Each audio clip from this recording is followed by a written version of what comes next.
Welcome to the ID10T podcast number 1098. Head over to ID10T.com. We're going to start putting up Halloween stuff in the vintage shop that we have there. I mean, even though, look, I know there probably won't really be much of a Halloween this year, but we can still spiritually celebrate Halloween. We put up, usually every year we put up a holiday tree starting in October that is a Halloween tree, which in November rolls into a Thanksgiving tree, and then after Thanksgiving it rolls into a Christmas tree. And this year Lydia said, we should put up a Halloween tree. And I was like, yeah, there's not really going to be much of a Halloween. I don't know. And she goes, no, we're doing this. And we did it. And I'm so glad we did. It just, the sort of the infusion of Halloween spirit was much needed and much appreciated. And I'm so glad that she insisted that we do it because it's great. You can put up a Halloween tree. It can be anything you want, just to sort of, give the feeling of like, it's a little Halloweeny now. And I'm so glad. I put up the video of the tree is on my Instagram feed, which is just at Hardwick. And also ID10T is just at ID10T. So go there and follow it and we'll post more things. But let's talk about you, the ID10T community on the corkboard. This is the ID10T community corkboard, events at ID10T.com. Like Adrian, who writes, I'm an artist from Nashville, Tennessee, and I was inspired to write in because I literally thought to myself, hey, I just made a thing. It's called I Must Belong Somewhere, and it's an illustration series I created based off photos I take, mostly from my travels, back when we were allowed to do that sort of thing. The prints are simple line drawings that focus on the story elements of a photo, stripping away the background noise, leaving a minimal line art illustration that looks great pretty much anywhere, from home to offices, home offices, and even dorm rooms. I had a rough couple of years, and this project is the first thing in a long time where I really feel a future for it, and it's helped me find a direction and purpose again. As much as the pandemic sucks, the time alone and the reduction in social distractions has helped me to arrive at this idea. In part through the steady encouragement from the podcast, I can say I feel I found my thing, so I want to say thank you and share with the community. You can find it at imustbelongSomewhere.com, or on Instagram, the account is somewhereimb. Adrian, thank you so much for sharing, and I hope you're feeling better. I'm glad that things are feeling more positive and constructive and productive, and I really do hope that you own the success of that because you manifested that. You sought inspiration and you sought to do something to help you heal and do something constructive. And so really amazing work. That's the best that we can do. So that is really great. And I hope people go visit imustbelongSomewhere.com. I certainly shall. This episode is Alan Arkin, who is a legendary performer. Legendary. I mean, he's a legendary performer, writer, director. He's been in some of the greatest entertainment things of all time between stage and television and film. He's a Tony Award winner. He's an Academy Award winner. He's been in, Glengarry Glen Ross, Argo, Little Miss Sunshine, the Slums of Beverly Hills. He was great in Grosse Pointe Blank, which is a fun movie. It's a good rewatch, especially if you're a Gen Xer, because the soundtrack is amazing. But he's great in that. He's great in everything. He was just most recently on the Kominsky Method. So look, you know what? Just go to his IMDb page and be blown away by not just the quantity, but also the quality of the stuff that he has worked on. So when the bookers for the podcast said, hey, would you want to talk to Alan Arkin? He's written a book about his lifetime journey with meditation. I was like, holy shit. Talk about all the boxes being checked between, because Alan also was a Second City guy in the 60s. So you're talking about comedy, improv, all of the great film stuff he's been in, and meditation on top of that. And he was amazing. I even tell him in the podcast, this exceeded every expectation, and my expectations were high, and he exceeded all of them. He's so open and honest and warm and just has such a great perspective as someone who's spent his life really being self-reflective and just trying to learn how to be a better human being. And so there's just so much to take away from this podcast, so many little chunks of wisdom, and really funny on top of that. And I was really honored because we talk about comedy and we traded emails, and so we were kind of emailing about comedy, and then he watched my comedy. He watched my last comedy special, Uncomfortable, but before he watched it, he was like, "Oh, I'm going to watch your special, and don't worry, I'm going to tell you I like it no matter what." which was hilarious, and so he said he liked it, and so I'm just going to take that at face value. His book is called Out of My Mind. It is available wherever books are sold. And thank you, Alan Arkin. I adore you, and it was such an honor to spend this time with you on the podcast. Oh, and the podcast we did with Zoom backgrounds, because he signs on. I'm telling you this because we're midway talking about it when the podcast first starts, just to give you context. So when he comes on, the planet Earth is in the background, and he goes, "Yeah, this was in the background. I don't know." I go, "No, leave it. It's great." And then I turn mine to, I go, "Well, if you're out in space, I should be like in the weeds." So I'm like in grass, like my background is grass, and his is planet Earth. So we just did the whole podcast that way, and I'm going to post a picture of it on the ID10T Instagram account. So there you go. I hope you enjoy. I think you will. The ID10T podcast number 1098 with Mr. Alan Arkin. Initiating ID10T protocol.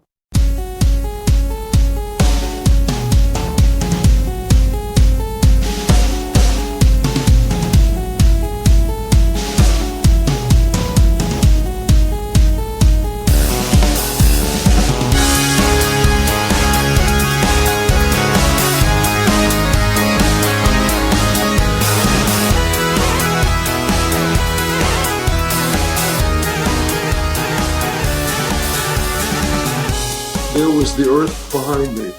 I've been reading about a new mini-moon that might be coming into Earth's orbit. You might be it. You might be the mini-moon that's orbiting the Earth. The mini-moon? I am the mini-moon? Yeah.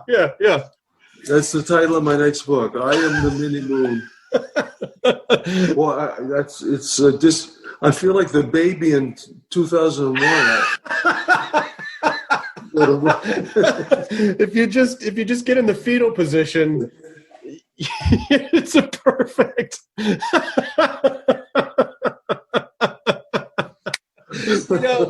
I've been hearing about how people can Zoom bomb. They can basically just drop into Zooms that they weren't invited to, and if you could just drop in as the baby from 2001 to random meetings, I really think it would lighten the mood.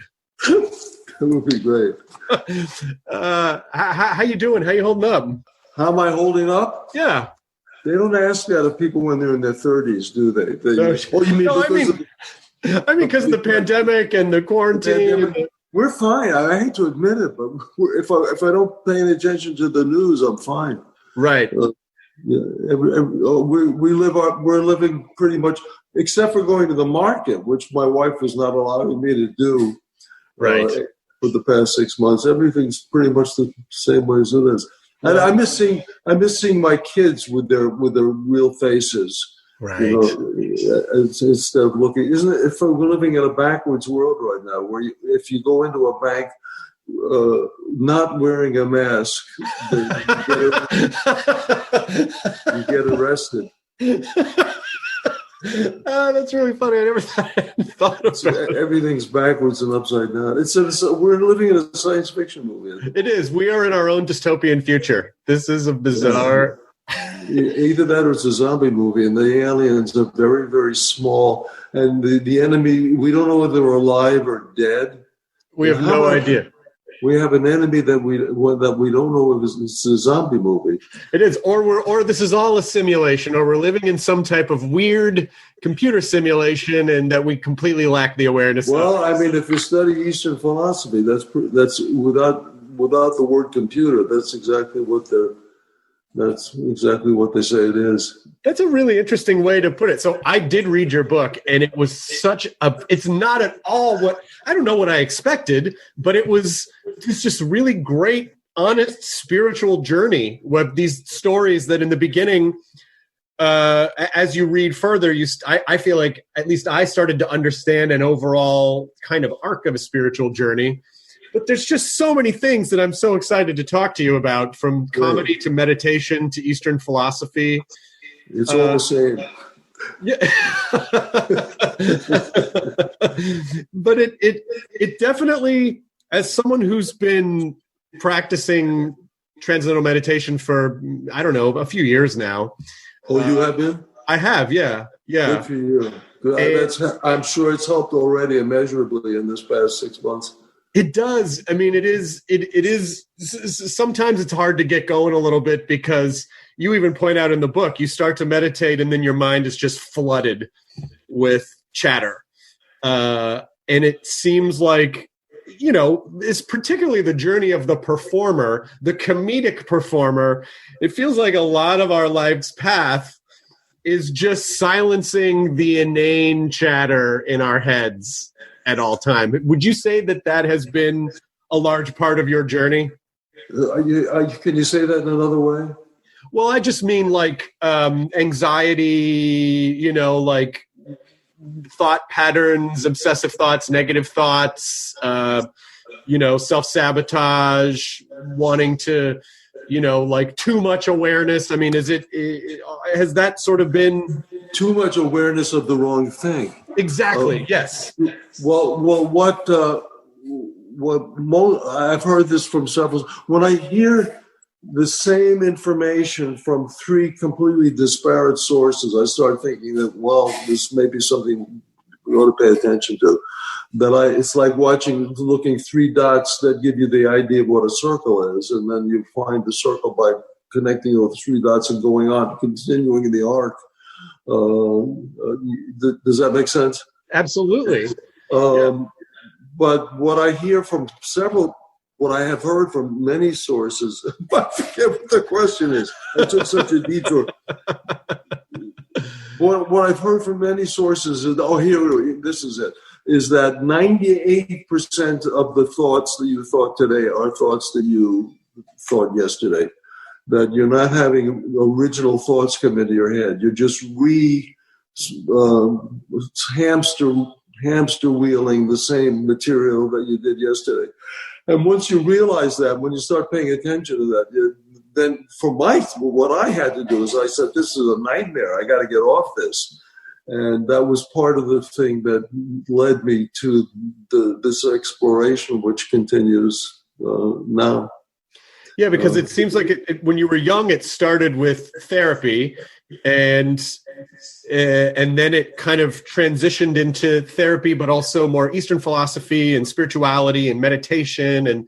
But it seems like there was a constant journey inward, but it also felt like you were trying to dislodge something, like some level of discomfort with yourself, or some general discomfort, and sort of realizing, that's kind of a lifelong process. Yeah.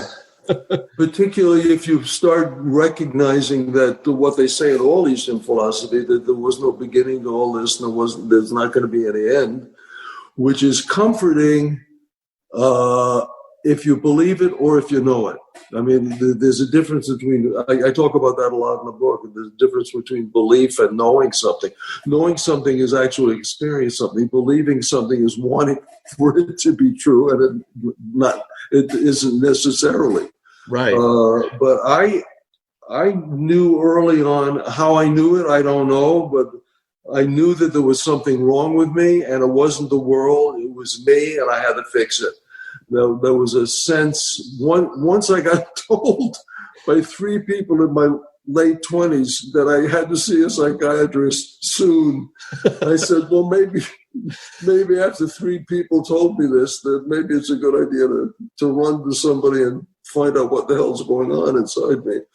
Well, that's interesting, because I would imagine that would have been in the 60s probably. Yeah. And I always think that around that time, it wasn't necessarily as popular to go see a therapist. It almost was stigmatized. That was very popular. When I went to there wasn't an actor in the business that didn't say I'm in therapy. Okay. But like I think I said this also in the book, that what most of the actors were doing were thinking that they were going to help their acting. Got it. The idea of finding out what their own insides consisted of and what their consciousness consisted of was, I think, secondary or tertiary. It wasn't foremost in their minds. They wanted their acting to get better and be like Brando went to a psychiatrist. My God, I'm going to go to a psychiatrist. Got it. So the idea of like deep personal self-reflection was secondary to the. That was my guess. With me, it was not that way. I knew I needed to find something. I had a knot in me that I had to untie, and therapy got me to the point. I had a wonderful guy I worked with. I loved him. We became friends after I stopped working with him, but he could only take me so far. I started having experiences that he didn't understand. He just wasn't in his lexicon. And I knew I had to go up elsewhere. You mean experiences, and not to delve too personally, but since you talk about it in the book, and anything you don't want to talk about, No, if it's in the book, I might as well talk about it. I mean, sure. But were these experiences that were sort of more spiritual experiences that were difficult to explain, or was it just, did you felt like you had evolved to the type of therapy that you wanted to go from like a Freudian thing to something else? No, I got into events.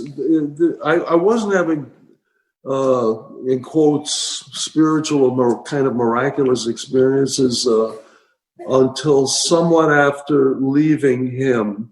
But I did get in the zone frequently. I was so obsessed with acting that I got into the zone a lot. And I talk about the zone.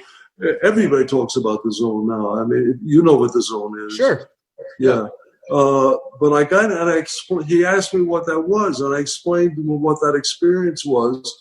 And he says there's a Freudian term for it. The zone was the most exalted experience anybody can have on this plane of existence, as far as I'm concerned. It's when athletes have it, I think, as frequently as anybody else on the planet. And when an athlete has the experience of being in the zone, time slows down so that the awareness, it gets enhanced, and your sense of, you become bilocated. Mm-hmm. You start seeing events from a place that's higher than you are, simultaneously with being in your bodily situation. Everybody describes it almost exactly the same way, and I was having it on stage a lot. And it's like there's a better part of you that's yelling at you, go, yeah, everything's perfect, everything's fine, you're going to know. And there are no mistakes. You can't make mistakes. You can't miss an opportunity. And friends I've had who have witnessed this kind of thing in athletic events say that the entire audience always knows when somebody gets into that place with them. So that it becomes a mass experience and a personal experience simultaneously. And I described it to my doctor, my therapist, and he said, there's a Freudian term for that. He was a Freudian. And I said, what is it? He said, it's regression in service of the ego. And I didn't have the courage to say that to him at the time. I said, that's bullshit. I said, that makes it sound like a regression of some kind. It's the most exalted experience. It was like a drug to me. Once I experienced it, I wanted to experience it. I wanted that experience all the time. And I said, this is the most exciting and wonderful and harmless experience. It's like being on drugs without becoming addicted to anything except the experience. Yeah. And I said, he's wrong. He's wrong. And at that moment, I had to go somewhere else. I didn't know what it was. I said, that's the wrong term for it. It's not regression of in service of the ego. It's exaltation in service of the soul or whatever it is that's bigger than me that I can get to in some way. I knew I had some more exploration to do in finding out what that experience was. But the mistake I made, if you don't mind me going on about this, the mistake I made, and what the mistake everybody makes, almost everybody, when they get into this place called the zone, the mistake is kind of a humble mistake. They start worshiping the experience, like an athlete will start worshiping the game that's placed him into that position. They start worshiping basketball, right, or football, and I start worshiping acting. I think it was the God of acting that got me to that place. The mistake is an inversion of the truth, which is that my devotion towards the craft of acting is the thing that opened that door.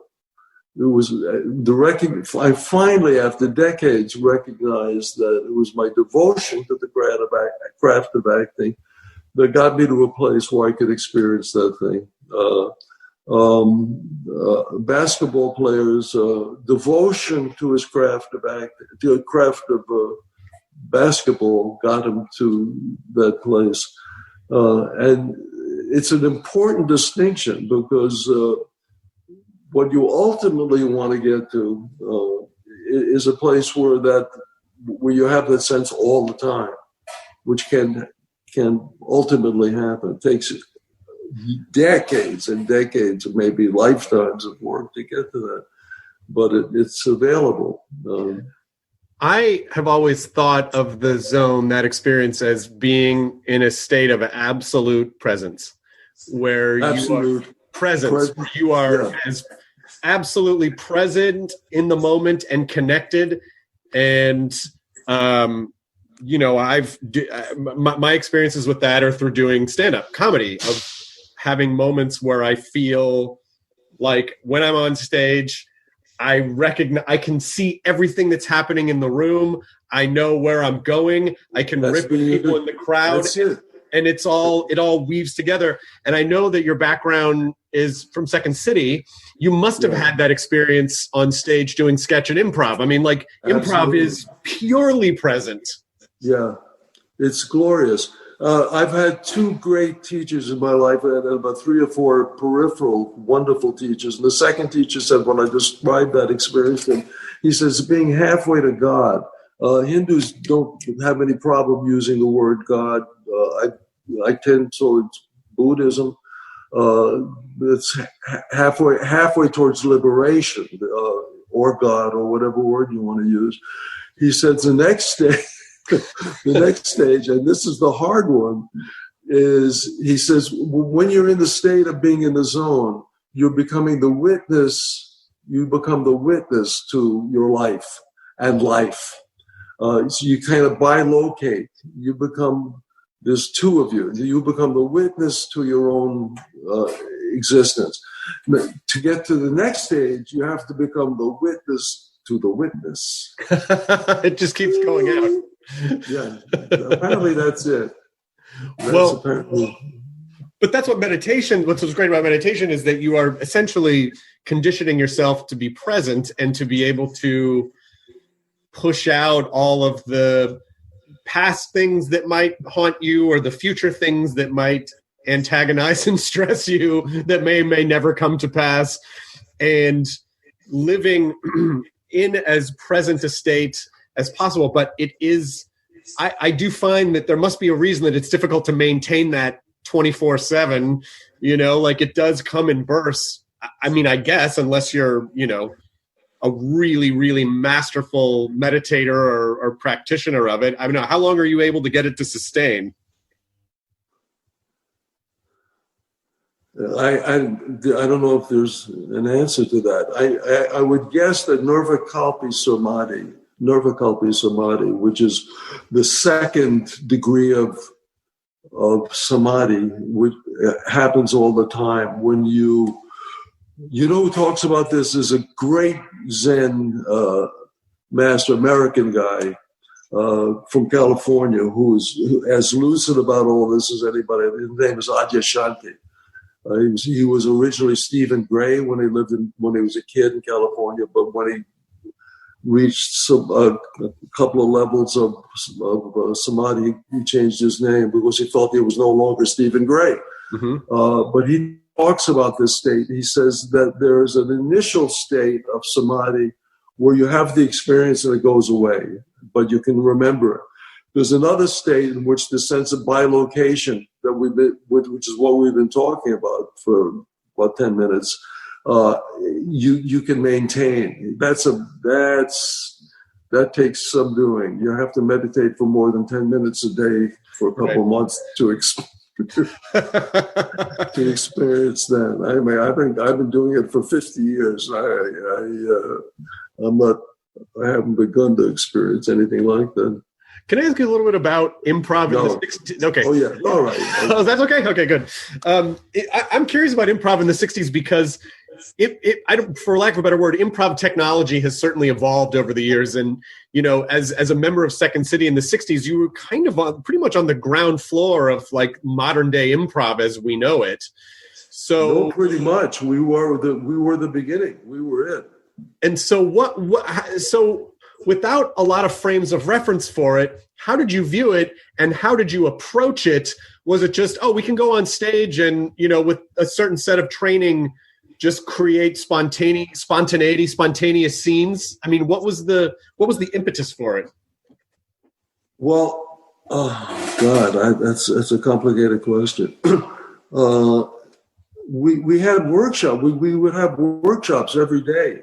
I lived at the theater 18 hours a day. I just went home to sleep, and I'd forget about eating.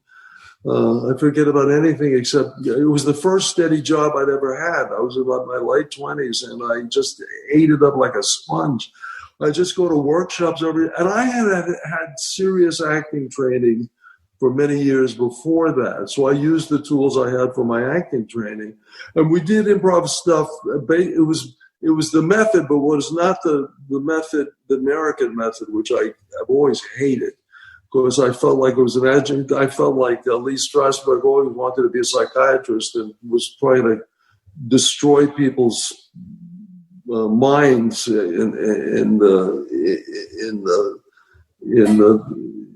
the actor, what was it called? The actor's studio. Stanislavski was not into that. He was interested in something that was more pure and didn't kill you, or turn you into a psychiatric mess.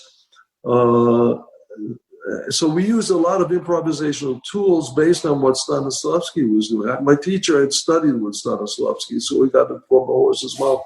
So improvisation was something I was comfortable with, but not comedic improvisation. That was something that I had to kill myself in order to become comfortable with.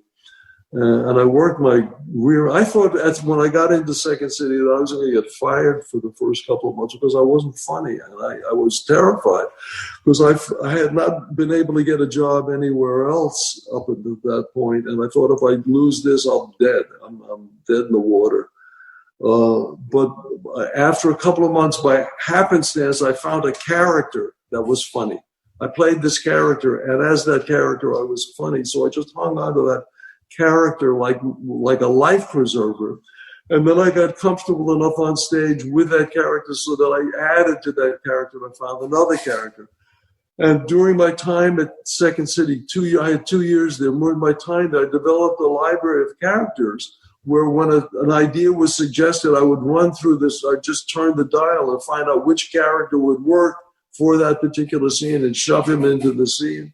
Oh, wow. And I never got near playing myself on stage at Second City. I was not capable of doing it. I didn't know there was a me. I thought that I only existed really as those characters. Wow, that's kind of huge, though. I mean, at least first to have the understanding of if I'm going to make this work, I have to be these other characters. But then the admission, like, I don't even know who I am, which bleeds back into the other journey that you had been going on personally through that entire time. Well, I didn't. It wasn't until I got to New York with Second City that I realized that I was in trouble personally.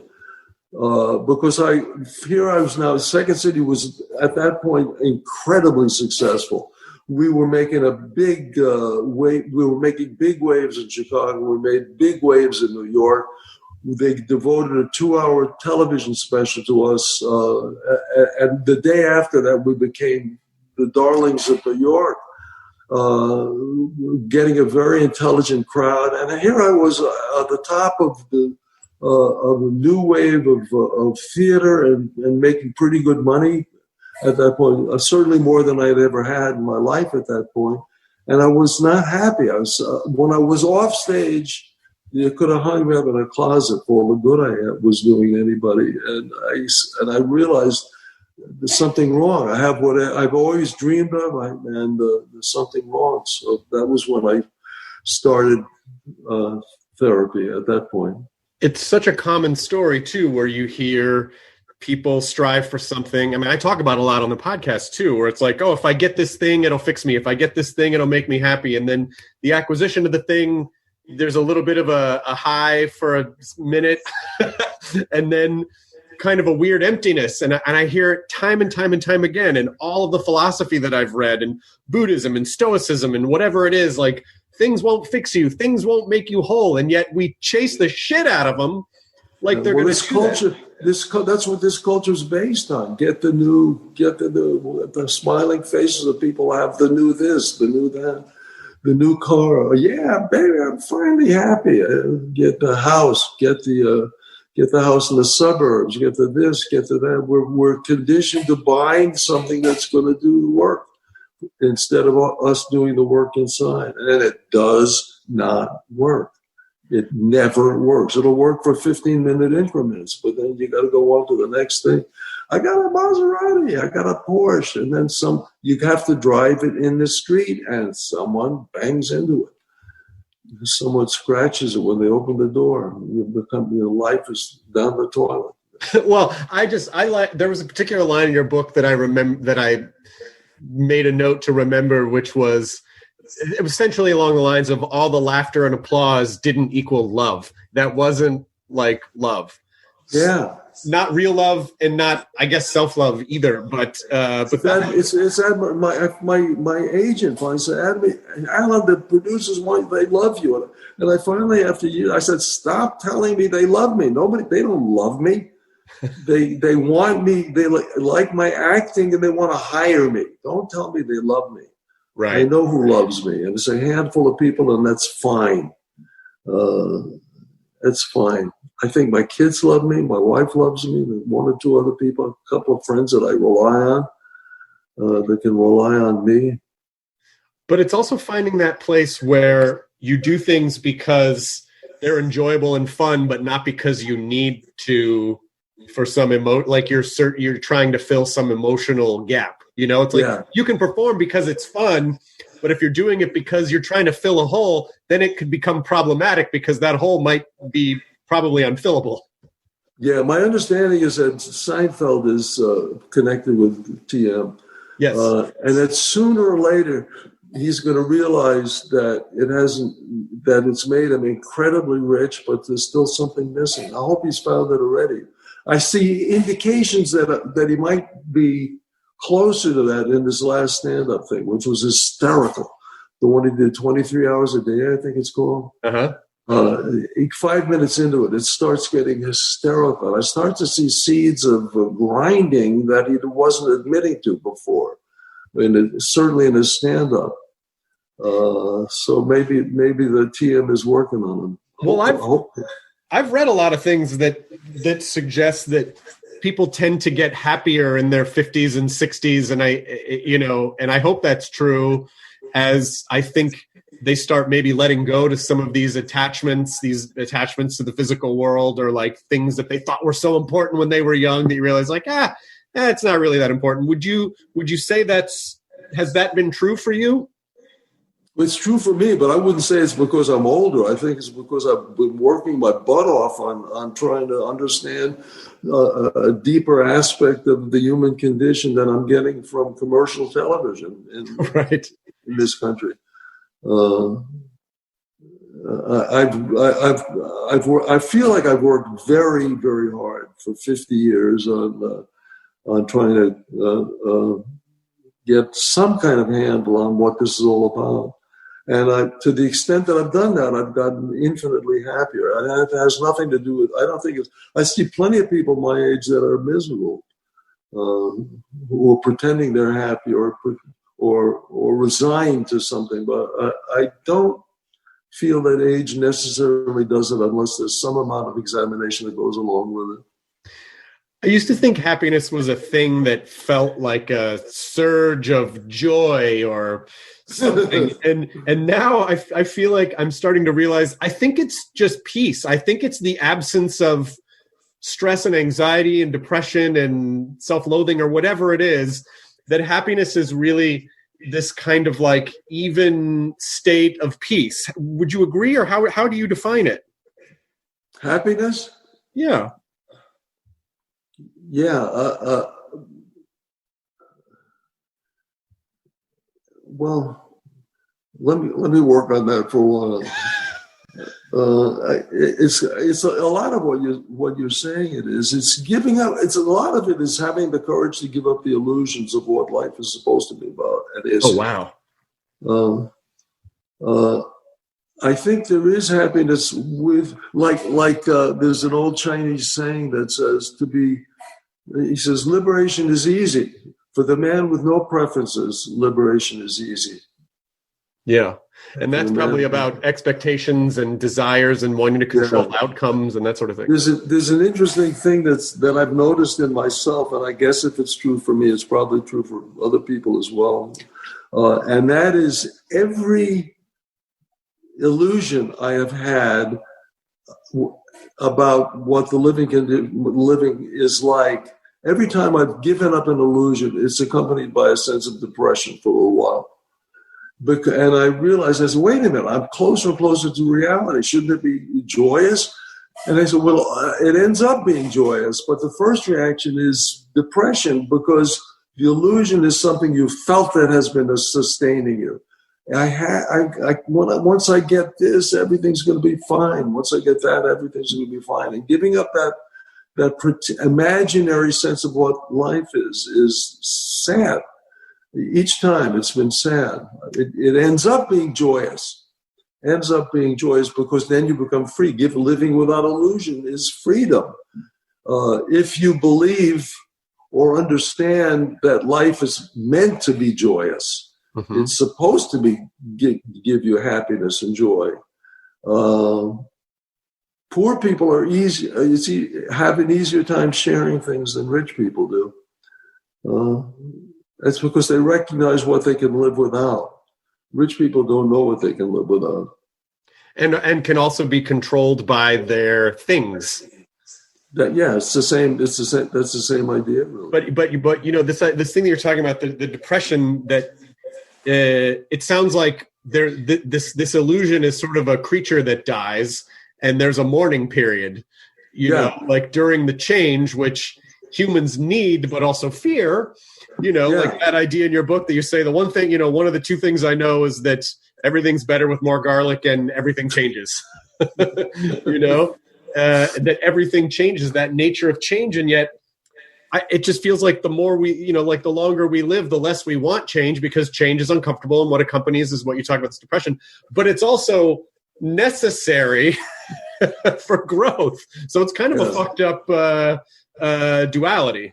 No, you've done a lot of work on yourself. It sounds like you've done a lot of thinking about this. Well, but also it's like it's accepting the fact, like you said, that, you know, like you're suggesting, it's like, it's not that there's a finish line where you're going to spike a ball and go, holy shit, I'm enlightened. You know, it's like, it's the same way that you wouldn't go into a gym for a week and go, well, I guess I'm fit for the rest of my life. Like, it's a regular practice.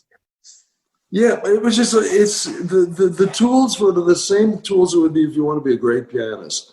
I mean, like somebody says to me, they're meditating, they've been meditating for a long time. But if a pianist says that to me, I say, yeah, who are you? Are you Liberace or are you Oscar Peterson? It's the same thing. Just you'll get a certain amount of chops, but where has the chops taken you? Right. Where has the chops taken you to? I don't know anybody who hasn't meditated for a long time that hasn't achieved some degree of comfort with themselves, some degree like the people I know who meditate have been surviving the coronavirus thing fairly well. They're doing pretty well. I'm on a long retreat. I'm on a long retreat. I can use this. For fodder for my growth. It's not a nightmare. Oh my God. It's tough on people who make a living day to day. That I know, like the crews on movies are having a tough time because they got nowhere to go. Yeah. But people who have some way of getting by through this period are by and large okay because they have other things to focus on. My wife and I have saying, God, we have no excuse now to dig further into our practice, to meditate more, longer, and deeper. But I like the idea of thinking about peace and happiness as a practice as opposed to a result, because when you think of things as a practice, you accept the fact that it's just, you make daily deposits or you do daily inquiries or whatever it is. And, Daily deposits. That's good. Oh, thanks.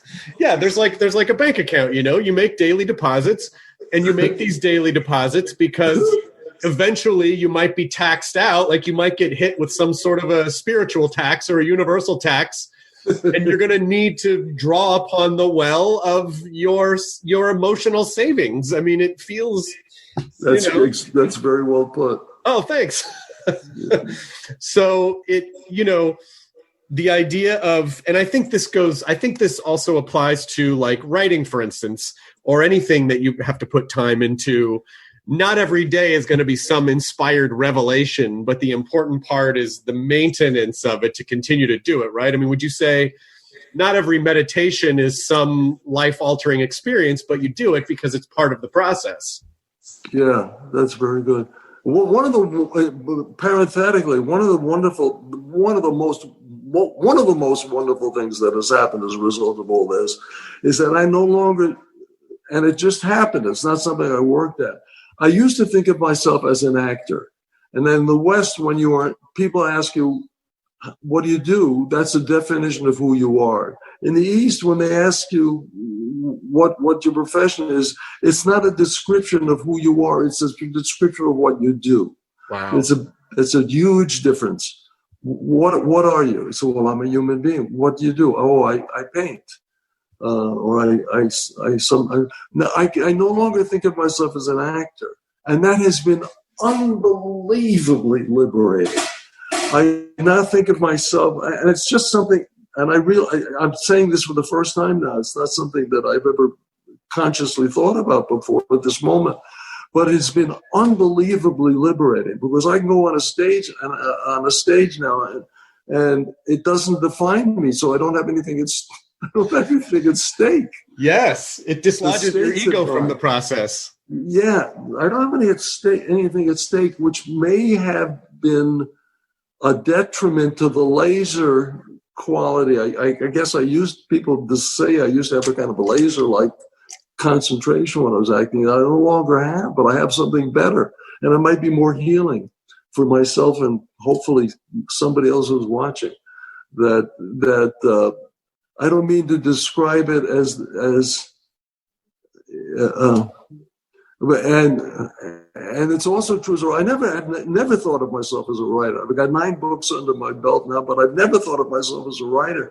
I've just thought of every once in a while I've had a boil that's come to the surface, and I've had to lance it in order to get something out, and it comes flying out of me in written form. But I have never thought of myself as a writer, so it's easy. You're not a writer. Okay, I never was anyway, so what difference does it make? I mean, yeah, that is incredibly liberating, especially in the kind of like, when we sort of think about what we do as part of this like social capitalism, where it's like, well, I have more value if I am, the best actor or the best this, or I have this award. And it's like, well, not really. I mean, that's all fluid and that's all shit you can't control. So, right. So I'm going to be a writer. Well, what does that mean? You're going to be a writer? That means you're going to put things down on paper. Okay, that's all it means is, are you going to put stuff down on paper? Well, do you have anything that of any interest to put down on paper? Or you're just going to put, it doesn't matter what you put down on paper. Yeah, how about you spend the time being a human being? And it's like, so what I can say about this now is that acting is no longer the definition of who I am. It's an expression of who I am. It's just a side issue of who I am. It's not the definition of who I am. And thank God, because it was the definition of I am. I'm paying God. I'm paying homage to a God that doesn't exist. There is no God of acting. You know, it's not the be all and end all of anything. It's just a side effect of your degree of consciousness, whatever it happens to be. And also, it's also putting your value in an incredibly tumultuous business that shifts and turns for all kinds of unpredictable reasons. I mean, what a crazy way to exist. Yeah, and what is the definition of being an actor? Just like, well, I talk about a lot in the first book I wrote about 8 years ago, when I have a Martian asks a human being, what is an actor? What do you do? I'm an actor. What is an actor? It's just somebody who pretends he's a human being. And the Martian says, aren't you a human being? And the answer is, yeah, I am. He said, why do you have to pretend you're a human being? I said, because people like to watch me pretending I'm a human being. Don't they like you watching you being a real human being? Not as much. It goes on for pages. It goes on for pages in my last book. They pay you for this? I say, yeah. He says, you're a strange species. I say, I have to agree. Because that's why I always thought the difference between, you know, at the beginning of my comedy career was like, I think I want to be a stand-up, but I'm going to look at improv and sketch. And then I realized, no, I just like being myself on stage, you know? Like the idea of being something else feels claustrophobic to me, because it's like, no, I'm trapped in this other thing it just feels like I can't be nimble, you know? And that makes it harder. Did you ever feel like stand-up was a thing that you ever wanted to try, or? No. The closest I ever came to it was during the beginning of the pandemic. My kids started asking me to sing songs for them, so I started improvising songs and did it. They put 3 of them on YouTube. I think they're pretty funny, but I improvised 3 songs for them. The last one was my favorite. It was about selfies, which to me is the end of civilization altogether. It was people not knowing they exist or they're present, so they have to have a picture of themselves with everything on the face of the earth in order to prove that they were there and that they're alive. Oh my God, I never thought of it that way. You're right. Selfies are like, I exist, right, guys? I exist. Please tell me I exist. That's what the song begins. Every half an hour, I make a little selfie so I can prove to myself I'm still alive. When I take a picture on my cell phone, I know it's me and not a guy named Clive. And then it's the end of civilization. But I mean, I think one of the things that has kept you so vibrant is your inquiry and your willingness to be curious and continue to grow and ask questions. And I feel like we only get old when we just go, no more, I'm done, no more growth, I'm not going to ask any more questions, I'm done. Yeah, it certainly helps, but genetic material also helps a little bit. I guess that helps too. Yeah, the genetic material helps too. Who else? Diet. Who else were you in Second City with? I was with an extraordinary company of people. Most of the names are not remembered except by the aficionados of the form. Severin Darden was, I guess, our resident genius. He was like a Martian. He was not like a human being at all. Severin Darden, Barbara Harris went on to be a big star for a while. Paul Sand did a lot of television activity. who else? Andy Duncan was absolutely brilliant. Never got the attention he deserved. When Severn would go away on vacation, people would say, "Oh my God, we're going to fall apart." When the company came apart, nobody knew the difference. Same true with Barbara Harris. They said, "Oh my God, we can't function without her." Mina Kolb, "Oh, we can't function without her." I took a vacation. Oh, it's going to fall. When Andrew Duncan left the company for a 2-week vacation, we absolutely fell apart. It wasn't until then when we realized how important he was. Who else? Andrew, Mina, Barbara Harris, Paul Sands, Severn, me, and Tony Holland was absolutely brilliant actor. Gene Trubnik. That was basically the original company. I mean, Barbara Harris is literally everything she's in. She's flawless. Like, she can take, she's in Dirty Rotten Scoundrels for like 5 minutes and you cannot take your eyes off her. She's so fucking amazing and just great at everything she was in the 70s too. Freaky Friday. I mean, she was such a flawless performer. Yeah. When you left Second City, it's interesting that you said, "Oh, I never thought of myself as comedic," but you're such a great comedic actor. But is that wrong to say comedic actor? Is it like, no, I'm an actor and comedy is one of the things that I do? I don't really care. I mean, call me anything except late for lunch, as the saying goes. Right. My favorite stuff to do is serious comedy.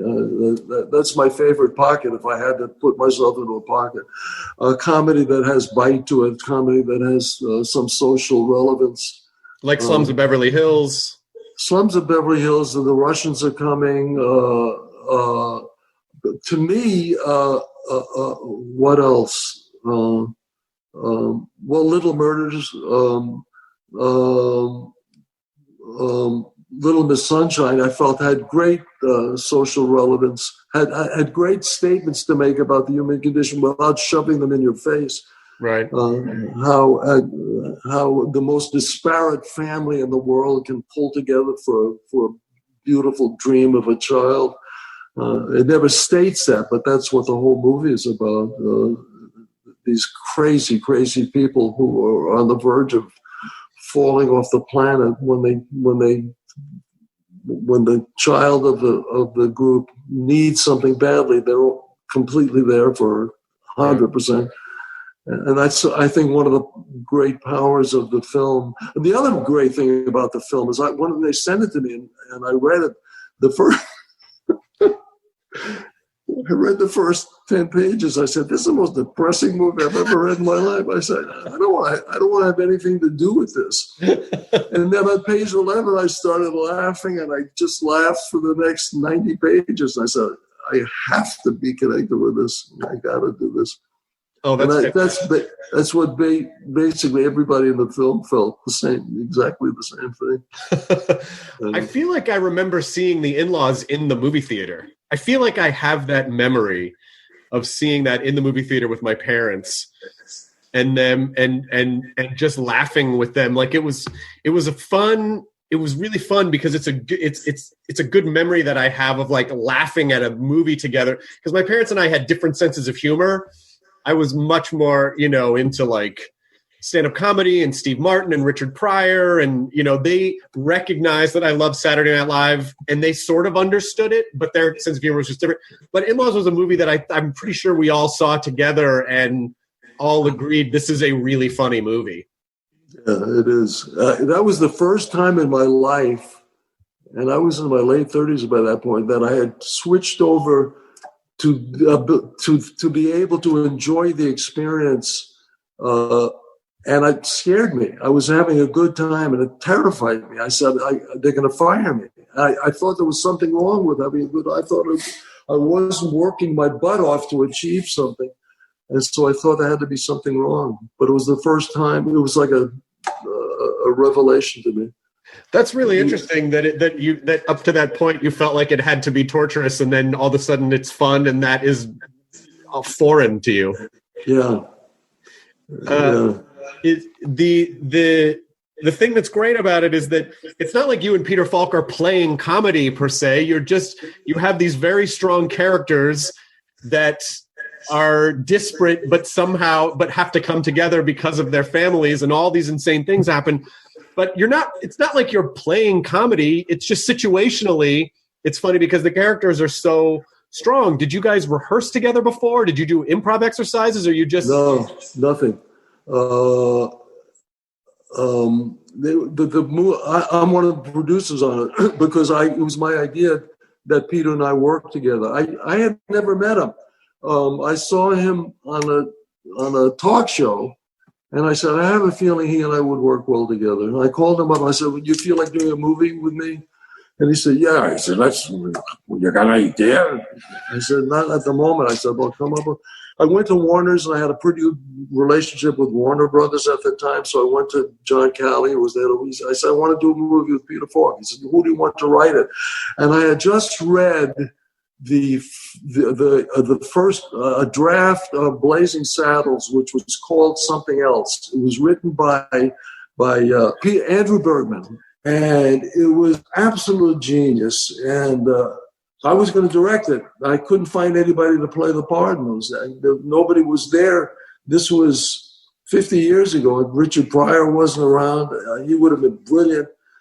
Several other people would have been brilliant. Could have done it. I think Smith would have been brilliant. Will Smith, a couple of people, but I couldn't find anybody in those days to play the part. I let go, and then Mel Brooks got a hold of it and changed it and turned it into some kind of vision that was more commercially acceptable, and it became Blazing Saddles. But you still you approached Andrew Bergman and said, hey, will you write a movie for me? I approached him. I said, you want to write a movie for me and Peter Falk? He says, yeah. I said, what about? I said, I don't know anything except the fact that that Peter should drive me crazy. That's the only thing I know. And he comes back 6 weeks later, and it's one of the most brilliant scripts I'd ever read. Oh my God. And that was it. That was its genesis. Sometimes the creative process is just long and boring, and you just keep whittling away and going back to it. But then there are just random people in the world who just go, oh, I just threw this thing together. It's just like that Mozart thing of like, fuck, how do you do this? Yeah. It's like Mozart. I think Mozart was one of those guys who was in the zone all the time. He just did it because he said, I want a symphony. When do you want it? A week from Wednesday. You got it. How long? Any particular key you're interested in? Okay, yeah, okay, I'll do it. I can't do it Wednesday. I have a pool tournament. How about Thursday? Thursday will be fun. Yeah, I know you wanted a 5-hour symphony. I gave you a 7-hour symphony. I don't know. You can do whatever you want with the extra 3 hours. Yeah, but is it has any of the practice, the meditation, has that helped some of your creative process when it comes to the writing, this thing you do, or do you just not? Yeah, because I don't feel like I have. I just feel like if it comes out, it comes out. If it doesn't come out, it doesn't come out. I'm not gonna. I refuse to force anything anymore. I refuse to suffer over anything. I refuse to force it. That if it comes out, fine. If not, I don't care. And that's a kind of. I feel like it's. One of my gods now has been for a long time in the business is Harpo Marx, because I feel like that was kind of an essence of who that character was. Just I know all of those guys. It looks like they just didn't give a damn. Like the story is, they used to have to chain them down to furniture pieces, otherwise they'd be away somewhere. They'd be off the set. But that certainty, well, I don't know, maybe it's not certainty, it's caring about something else more than what you're supposed to care about. Right. Yes, because there was I took a screenshot of the page from your book because where is it? It's about oh man, I don't want to mess up the quote, but it had to do with being in service of the. Let's see if I can find it. It was more about being in service of a thing, asking what the thing needed rather than what you needed. Yeah, exactly. Can I be of service rather than be served? Yeah, I somehow understood that fairly early on. That in looking at it, it saved so much time. I see actors losing their way because they don't read the script. They read their part and what they want to do with the part, and not recognizing that every part in a well-made piece has a function. And if you early on figure out what the function is of your character, it saves you an enormous amount of time and grief. And that's something that's made the acting process a lot easier for me. So the same thing as going into a meeting. You go into a meeting, 5 people there, and you say, I gotta look good. I gotta look good so and so likes me. I want to impress. No, go in and say, what is my function in this meeting? How can I serve this meeting? Just take a deep breath and go in and see, how can I help this event? It takes the terror and the personal needs out of it. It makes you part of. I was just reading about the Dalai Lama's talk in one of his books about his spiritual practice, and is recognizing that he as an individual has no meaning. That his only meaning becomes as to how we can serve an event, how we can serve somebody in something. It takes so much pressure and tension out of the experience.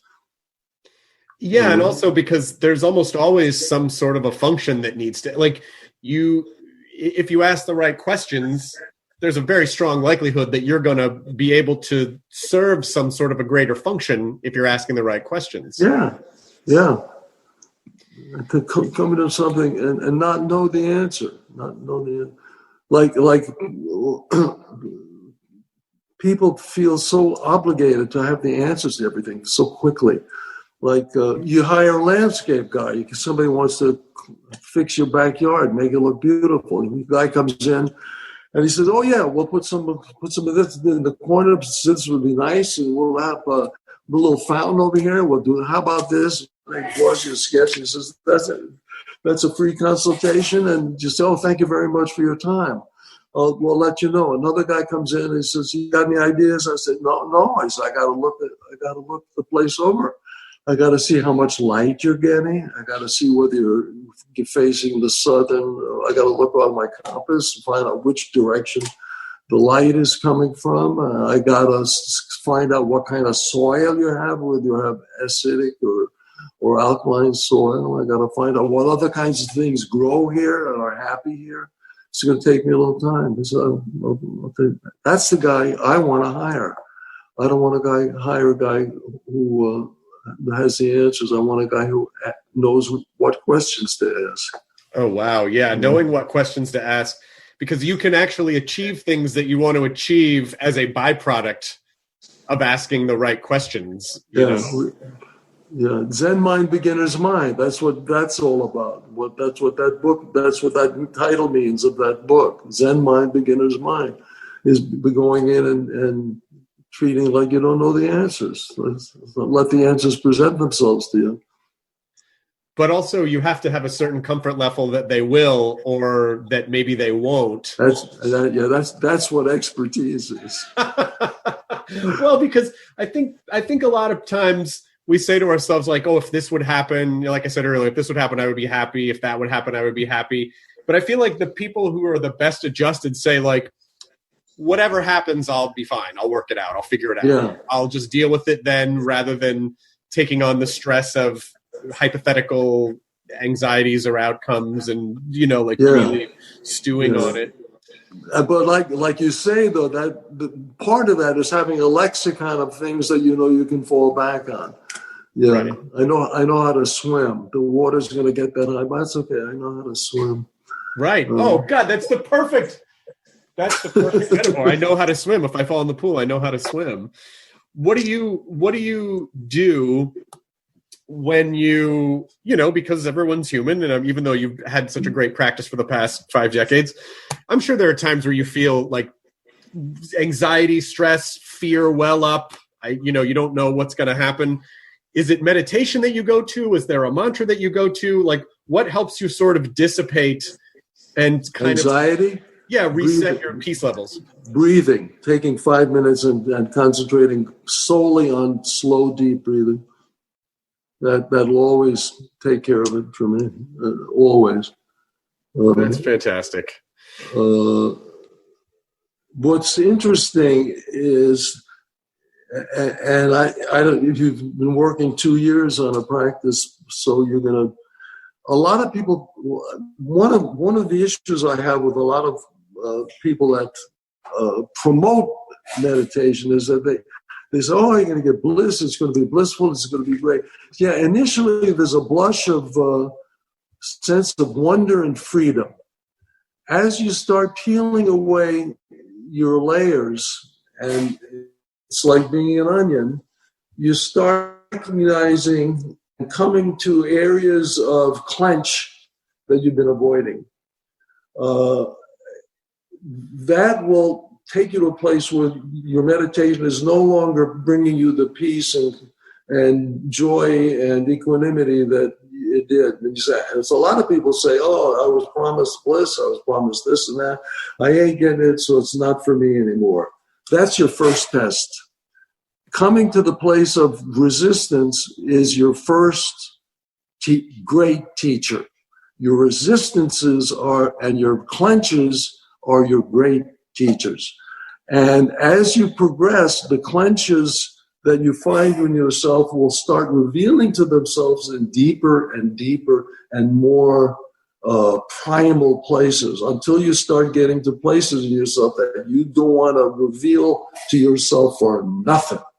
And that's when you're going to experience, by getting past those places, that's when you experience real success.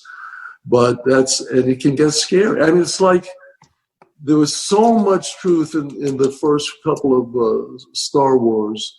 Like when Yoda says to Luke, Luke says, I'm not afraid. I'm not afraid. He's not afraid to face the enemy.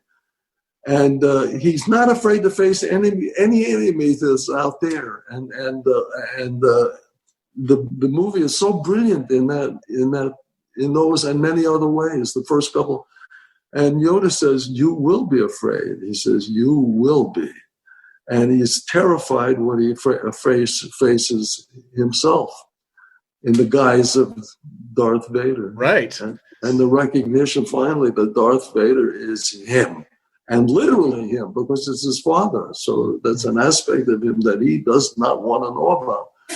And it's terrifying. And you're only going to be really successful when you have the courage, finally, to face that vision, which is parts of yourself that you just don't want to know about for nothing.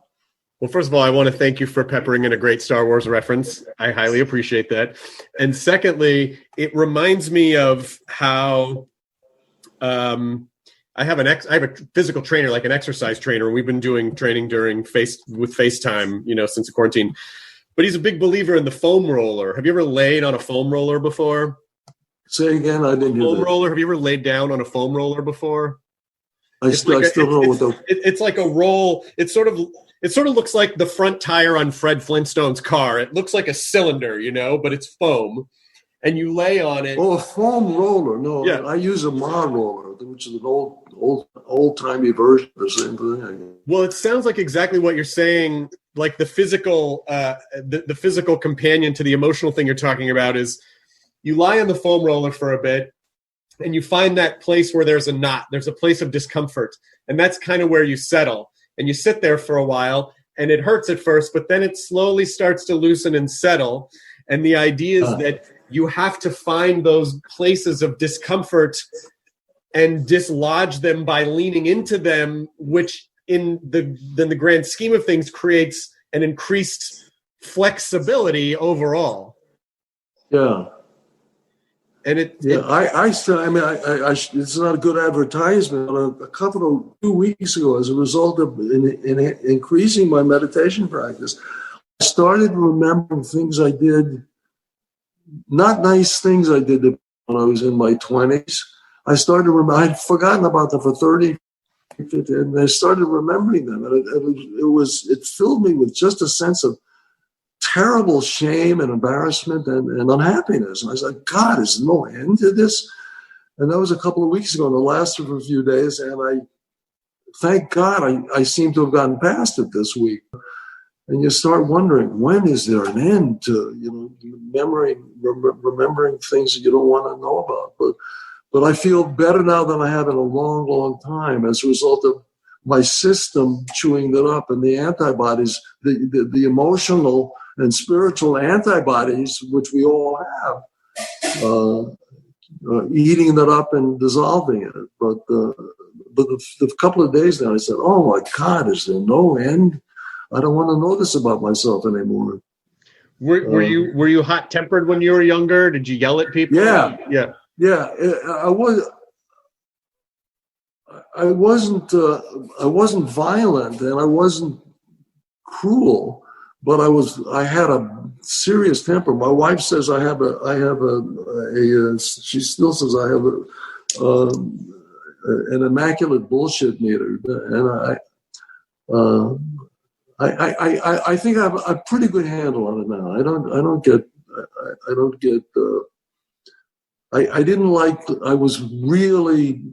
My worst moments were with leadership that was in some way corrupt, that somehow didn't deserve my idea of what they should be capable of, my idea. So I was not good with what I considered bad leadership. Yeah, I have a pretty good handle on that now. But the Dalai Lama admits to getting mad at people, so if it's true, I'm in good company. Well, I mean, this chat with you, I knew it was going to be cool, especially when they said, would you want to have Alan Arkin on the podcast? He's written a book about his journey with meditation. I was like, holy shit, like a phenomenal performer and a comedy guy who was also into meditation and all that. I mean, this chat with you has so exceeded every expectation that I even had. So oh man, that's very sweet of you. I really, really appreciate it. It's been such a joy to be able to talk. For me too. Oh, and we should definitely mention that the reason that you came on initially was to talk about your book, Out of My Mind, which is available now wherever books are sold. And a lot of the stuff we talk about is in the book. I highly recommend it. It's a great read. It's only 120 pages. And you actually read the audiobook, correct? Yeah. Did you enjoy that process? Of reading my own stuff? Yeah. Not particularly. It feels a little artificial. Right. At least I knew it. I mean, I felt like I had embodied it, so I didn't feel like I had to reach for anything particularly. Yeah, and you can only do it for so much time before your throat starts to cave in. You're like, I could do this for like an hour or two, and then you never think about your voice as like, it's like a muscle. You couldn't just do curls for 3 straight hours. Like your fucking arm would fall off. But I recommend the audio version. I read the book, but I want to hear the audio version as well. So. Thank you so much for being here, and it's a delight talking with you, Chris. It's good to see you, man. Take care. Nice to meet you, Chris. You as well, Alan. Bye-bye. Thanks for this. Thank you. ID10T scanning complete. Enjoy your burrito.